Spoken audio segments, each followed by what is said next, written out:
Welcome back again to Arinka's Kitchen. I'd like to share another family favorite recipe, and it's called dumplings, Gombóc. And all you will need for this recipe is half a kilogram of flour, about 2 cups of flour, 2 eggs, water, and a teaspoon of salt. And I also have a half a teaspoon of butter or margarine. That's after the dumplings are cooked. You put that on the dumplings. So what I've got here is 2 cups of flour, and I've added the salt to it, a teaspoon of salt. And then what I'm going to do is I'm going to add 2 whole eggs to the dry ingredients. So that's the next step. And then I'm going to add water as needed. So I've got about a cup of water here, so I'm just going to add about a 1/4 cup to it, and then I'm just going to start stirring it around. Meanwhile, what I have on the stove is I have some water boiled in a big pot. So I'm just going to keep stirring this until the batter should become shiny and sticky, until enough to spoon into the boiling water. So I'm going to continue doing that, and stir it around, making sure that you get out all the lumps. So that's about a cup of water there. So I'm just going to stir this around. You probably need a little bit more. So keep doing that until it becomes sort of like shiny and sticky enough to spoon into the boiling water. So I'm going to need some more water. So I'm going to take another half a cup, and I'm just going to slowly add that into there. So I've got about a cup and a half there. I think a cup and a half will be great. And just keep doing that until the flour is mixed together. And then of course I've got the eggs in there, the 2 whole eggs. I've used large eggs and brown eggs. I use brown eggs in this recipe. I use brown eggs for a lot of my baking recipes also. So I'm going to keep stirring that around until it is has no lumps in it. And it should have a sticky consistency, sort of a shiny, sticky consistency like that. So I'm going to be adding, using a special, kind of like a dumpling maker, and it looks something like this. And what you do is you put the batter in here, and then you pull it back and forth over your pot of boiling water. So you go back and forth like that, and that brings it through these holes, these small holes. Or if you can't get a hold of something like this I bought at a sort of a specialty kind of like cooking store.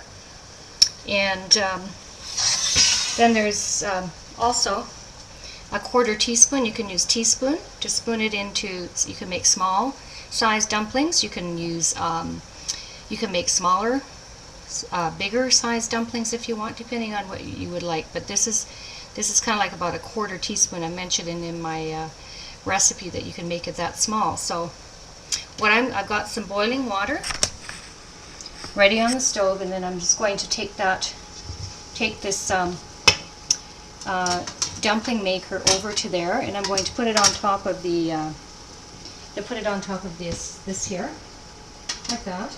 It sits on top, and then I fill it up with dough, the dough that I made, and then I'm going to pull it through like that. And that's how this particular dumpling maker makes. Or you can take your bowl and you can spoon in, you know, the size that you want. You might want to use probably not more than probably a teaspoon, a small teaspoon size. This is a 1/4 teaspoon. You could go with a teaspoon if you wanted to make your dumplings larger, but I like to make them smaller. My mom and my grandmother always used to make them quite small, and it can be served with any of the favorite dishes that you see on my website, with the pork dishes or with the chicken dishes, or you can add it to actually the pea soup. There's a vegetable pea soup. You can actually add these dumplings once they're cooked, and you can add them to the pea soup. If you want to freeze the pea soup, I would recommend that you not leave the dumplings in it. You make a fresh batch and then you add it as needed to your soup if you're going to be freezing the vegetable soup. You don't want to be leaving the dumplings in and freezing it, because it'll make your soup sour. It'll turn your soup sour. So that's just a kind of a tip that I'd like to recommend to you if you're going to decide to add it to any of your, if you've frozen any of the soup recipes, to make a fresh batch of the dumplings and then add it to your soup. So I will be back to show you what the dumplings look like. The way that you can tell that the dumplings are ready is when they start floating up to the top, and then of course you get one of those when they're all done, then you strain it and you wash it with warm water. You rinse it off and then put it back into your pot, and then add your half a teaspoon of butter or margarine. So I'll be back to show you what this great recipe looks like with one of my meat dishes. And tonight we're going to be having baked pork. And I'm going to have a recipe on the website for that. I don't have a oven-baked pork recipe as of yet, but it'll be in one of my upcoming videos in the next couple of weeks. So I'll be back to show you what the dumplings look like once they're cooked in the boiling water. Welcome back again to Rinka's Kitchen. I had a pot of boiling water on the stove, and I've cooked up some dumplings, gombocs, and what I'd like to do is show you what this great recipe looks like. And I've used that special tool that I showed you at the beginning of my video. It's sort of a dumpling maker, and you can actually purchase something like that in sort of like a specialty cooking store.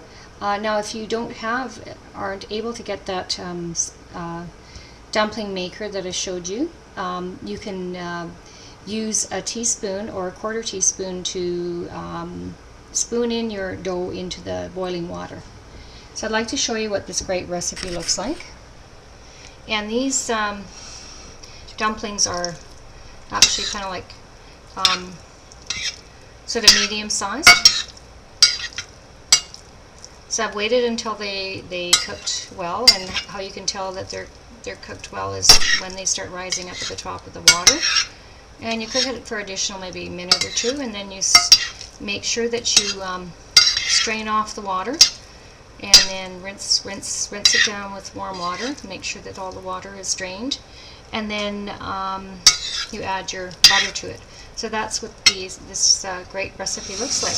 And what I'd like to do is show you what this recipe looks like with some meat. So as you can see, I've added it to this. This is my baked pork recipe, which will be coming up in the upcoming videos in the next few weeks. But you can use any of my recipes from the website, the chicken paprika or the beef stew.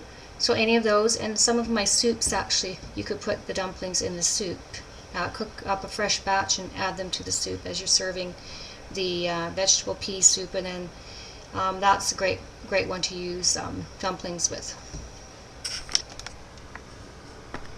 So I hope you enjoyed preparing this recipe, and if you have any questions or comments, please feel free to contact me at irene@arinkaskitchen.com or arinkaskitchen.com. Until next time, bon appetit, jo eet vadjat.